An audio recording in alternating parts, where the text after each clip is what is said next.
Welcome Home, a podcast for veterans, about veterans by veterans, is a project of Willing Warriors and the Warrior Retreat at Bull Run. Good morning. I'm your host, Larry Ziliak, Director of Culinary Services here at the Warrior Retreat at Bull Run. Today, joining us is John Wall, our co-host, which you're all familiar with. And our guest today is Colonel Adrienne Schaffer. She's a retired attorney, JAG, Army, and we're so excited to have her because she is the founder and CEO of the Military Children's Sixth Foundation. We really wanted to get her on because there's a big event coming up on April 26th for the month of the military child. There's a World Expo that's going to be held at Pentagon City Mall. And I wanted to ask her to come and join us for an episode so she can fill us in all about that. We can learn more about the organization. So, Colonel, welcome to the podcast. Thank you for having me. John, you had just commented on the organization's logo. What caught your eye about that? Well, thanks. Good morning to you all as well. And it's a pleasure to have you here, Colonel. And I'm looking forward to learning more about the Military Children's Sixth Foundation. I actually never heard of it, so I'm very interested in understand it. Real brief, just looking over the business card she had just presented to us, and I saw the shield on there, and it just an amazing way of designing a shield. It's simple, but it gets the point across, and then it also has the American flag interweaved into that. And it's just a really, I don't know, it's just really nice looking. I just really liked it. And something that it just kind of reminds me of like maybe the shield of the Captain America, but a little bit different, right? Sure. To protect. To protect. Yeah, absolutely. Yeah. So, Colonel, tell us about the organization and what it does. I mean, you get a sense that it's protecting children, which is fantastic. And especially military children, which we adopt Dole Foundation definition of children being hidden heroes. Mm-hmm. And we know when the warriors come out from the hospitals and stay with us, we see the toll that it takes on the family. And we know that these children are either stepping up into caregiver roles, a pseudo-caregiver role in some cases, but also, too, their entire life is disrupted because of what happened to mom or dad. And so they are very special to us.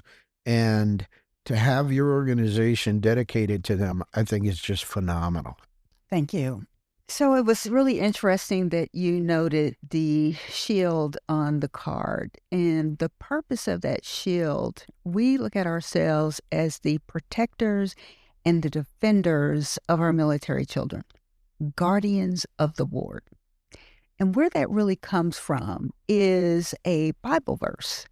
And it's Psalm 90, verse 16. And it says, "Let thy work appear unto thy servant, and thy glory unto their children." And so by extension, it's our duty to stand up and protect and defend our children while their parents are away protecting and defending us.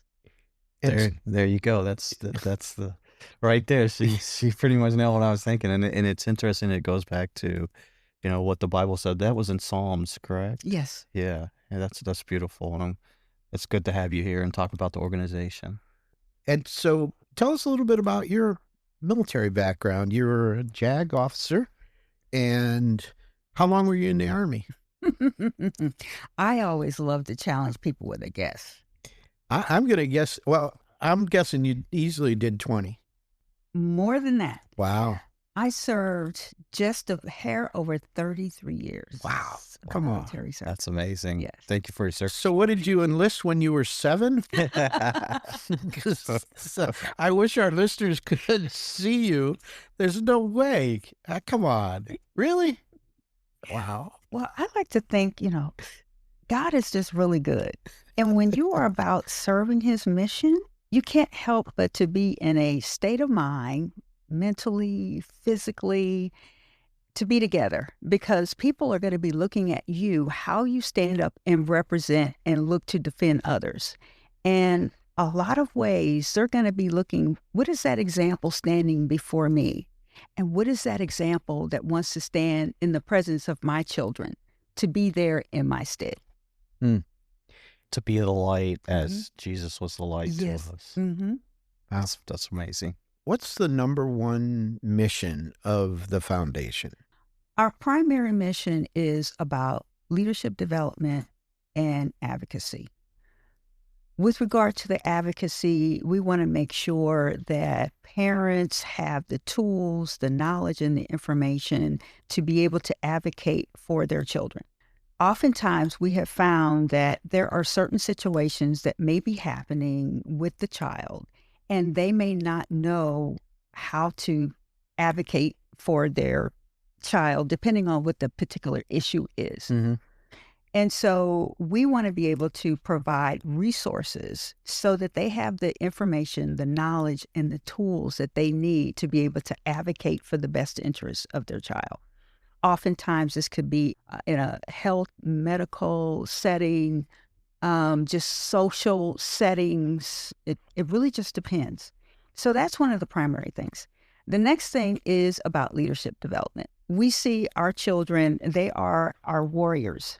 They look at us and they see leaders before them that are going out there to fight and be in harm's way. And so maybe they may be the next one in line. Mm-hmm. And so they've already kind of had a representation of what that looks like. Mm-hmm. But sometimes it's all about, what is that person going to be? How are they going to look at themselves and being that next person in line to stand up and to take on leadership? Mm-hmm. And whether that leadership happens in the military forces, whether that is leader of industry, leader of other types of organizations, we want to make sure that our children are prepared to take on the mantle when the time comes. Mm-hmm. Do you find that there's a real need for something like that because of just the overall disruption that children, military children in particular, face when not only are parents deployed, but there's a lot of permanent change of station? So you've got a child that maybe spends 1 year in one grade at one school and next year, 2 years at another school in another state or even another country. I would think that that could lead to children having trouble just trying to figure out who they are or what their future is. And it just sounds like that's a great program that helps them sort of figure out their path forward. Right. That's exactly what we're there to do. It's interesting that you mentioned how our children are finding themselves often displaced. Mm-hmm. And so they're serving the country in their own way. They're missing out on relationships, whether that be with parent, having that steady social circle. And so now, like you said, they're really trying to figure out, well, who am I in all of this? And how can I find my way? Mm-hmm. And so with that leadership development, it really enables them to see kind of who they can become. And so we actually did a program this past summer with some youth. And one of our focuses was to develop their advocacy skills, because that's part of leadership. Really understanding how can you stand up for the rights of others, and also how do you stand up for the rights of yourself. Mm-hmm. When you talk about children having to go to one school this year and another school that year, oftentimes they feel ostracized. They don't feel a sense of community or connection to that particular school. And so now they're trying to figure out, how can I begin to find my way in a new environment? And so they're the ones who are most vulnerable. Mm-hmm.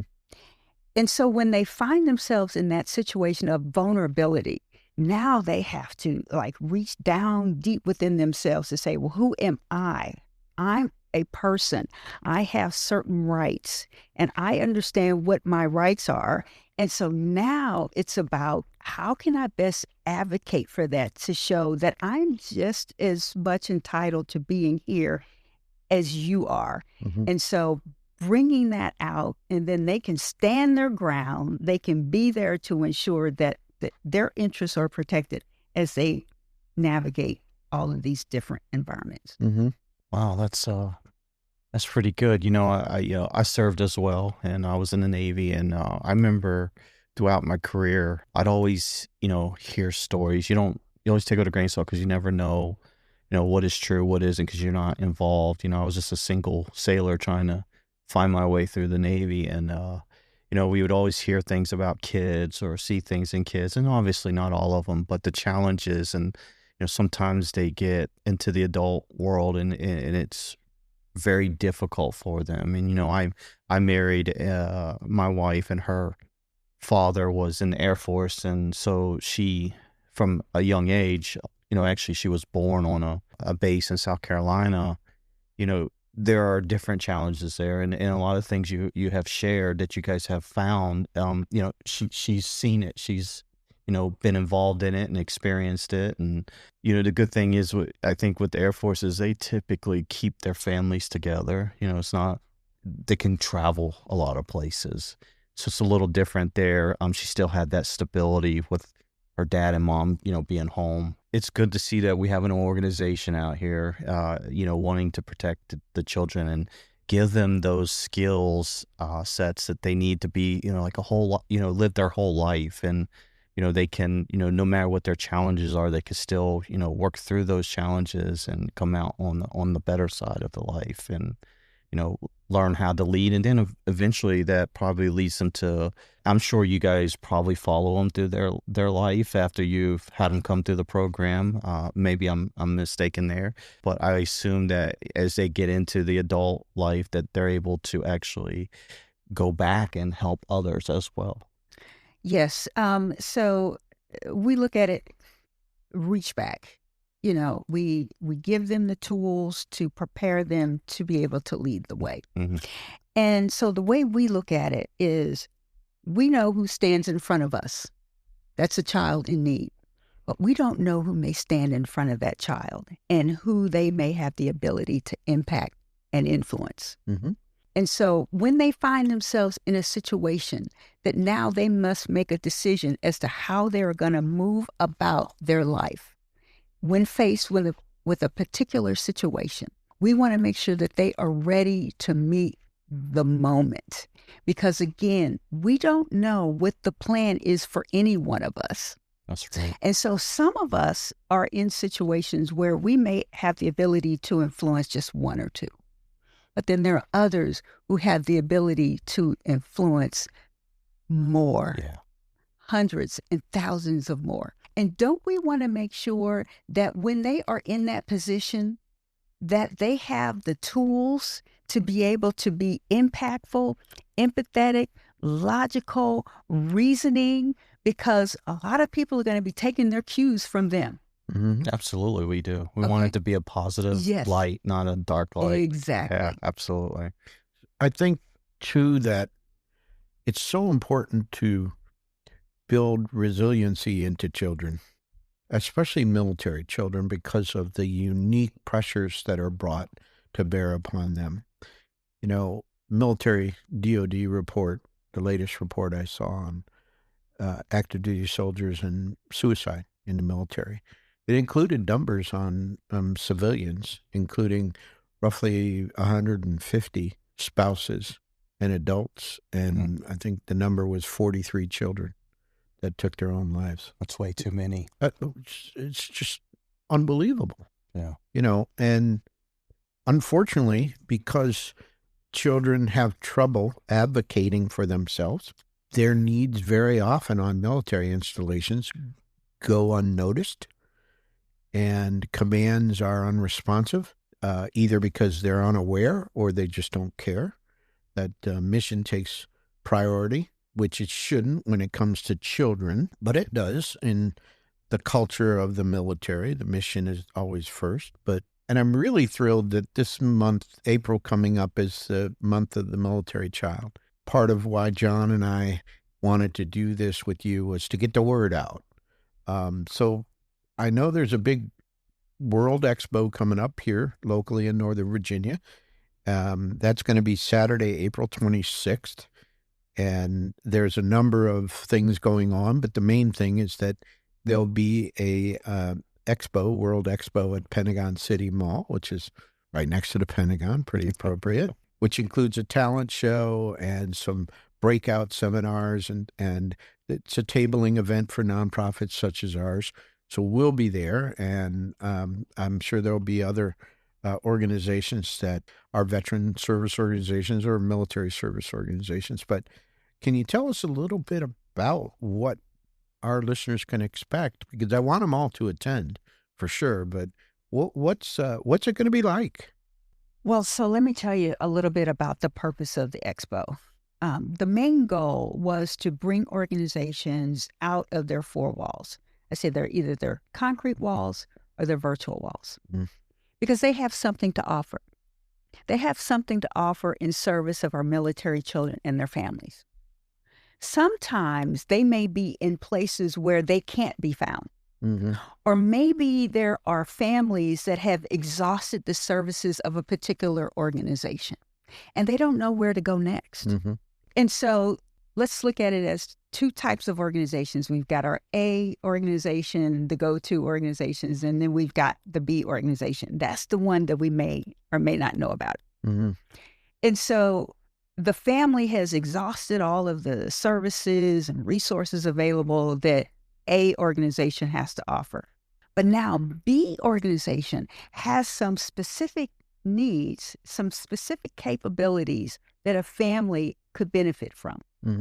And so by bringing those organizations out of their particular silo communities, now we're putting them in a place where families can see what are other resources and services out there to be able to serve my family. So it's to offer information, is to shore up what the family has available to ensure that they can be on that pathway to success. So one of the things that I've learned over time of doing the podcast and talking to a lot of military service organizations and veteran service organizations is that we tend to know one, maybe two things about the organization, but they do 10 things. And that is really where the expo is really going to shine, I think, because once you get the organizations out there to talk to not only the children and the service member, but also the community, to say, hey, we help military children, but it's not free. So we need donations and we need volunteers and we need a lot of support. So, tabling events are very often the lifeblood of veteran service organizations and organizations that help military families. And I don't really think that the public at large is really aware of the stress and pressures on military families. Very often certainly 90% of military families do not live on a military installation. They are forced to live in the community and they receive housing allowance, but it rarely covers the cost of living in the community around these installations. Or when they do live in the community and find affordable housing, it tends to be so far away from the base to where they can find something that they can pay for, that the children are out in the middle of the country or totally out of their environment. Then there's also the stress of PCS moving. For a family, you can never PCS and not have it cost you money. There's always incidental expenses and things that just need to be paid for that you're not reimbursed for. And then the list just goes on and on and on. And so it's these organizations that you're bringing together that are the ones that step into the void and say, we're here to help, but we can't do it alone. We need the community to help us. And, the Military Children's 6 Foundation is no different. I want to direct our listeners to your webpage, which is www.militarychildren6foundation.org. So you can go directly to the webpage or you can Google Military Children's 6 Foundation And when you get there, right on the main page, in the upper right, where you'll find it for almost every veteran service organization or military service organization, is a donate button. And I want our listeners to bang on that and make a donation.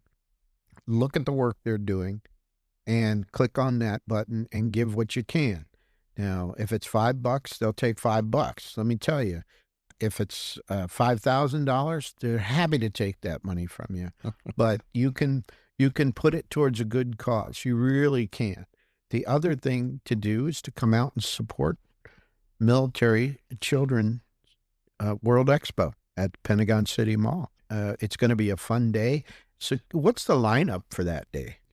Well, at the beginning, we're going to start with a caregiver's breakfast. That is happening at the Army-Navy Country Club. That begins at 8 a.m. That goes from 8 to 10.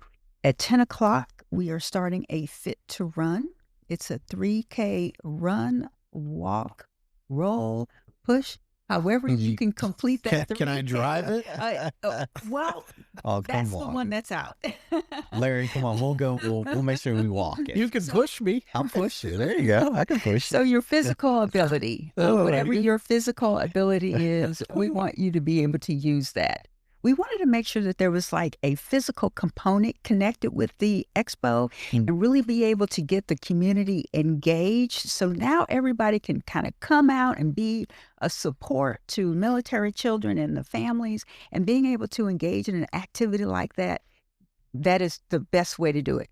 Everyone loves the opportunity to get together, get out, walk, run, whatever have you on a beautiful day. And so we're going to be doing that from 10 to noon.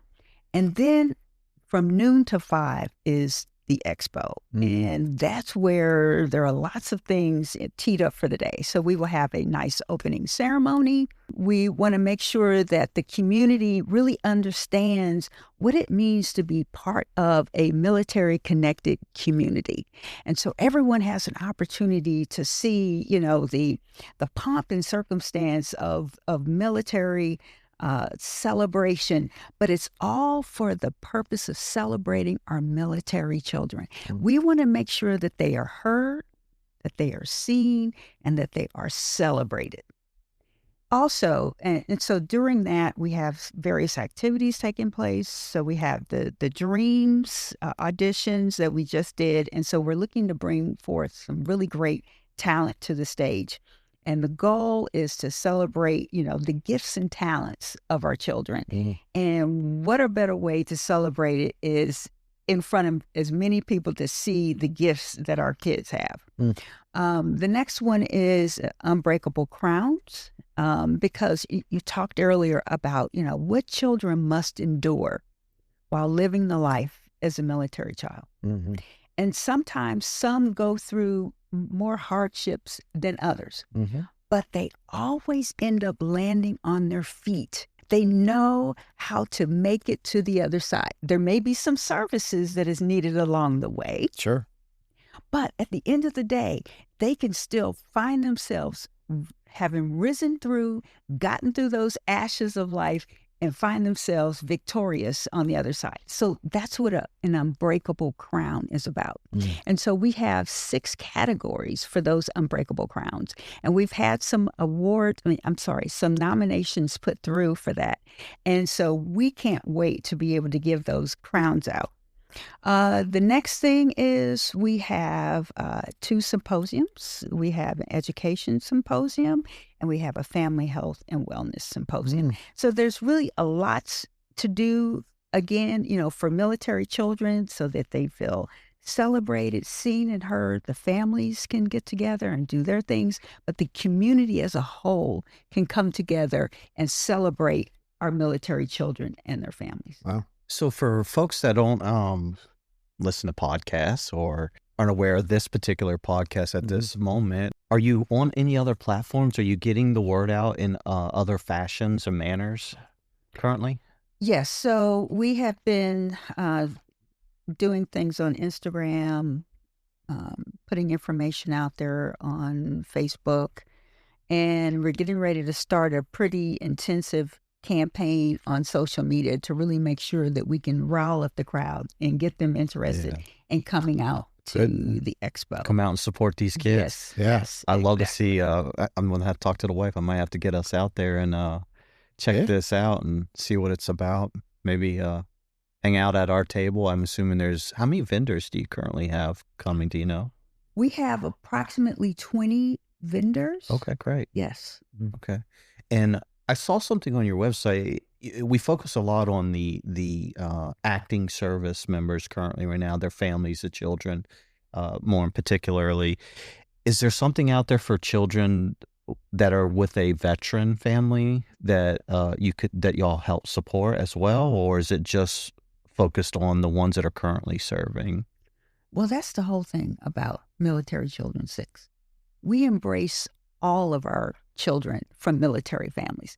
So no matter whether the parent is currently serving or whether the parent served in uniform 15, 20 years ago, Fabulous. because it's all about understanding what the culture, the connectivity, and the community of that military child is. And we realize some children have the ability to experience that because they're raised in a military community right then. But Yeah. then there are others who don't necessarily feel that sense of connection.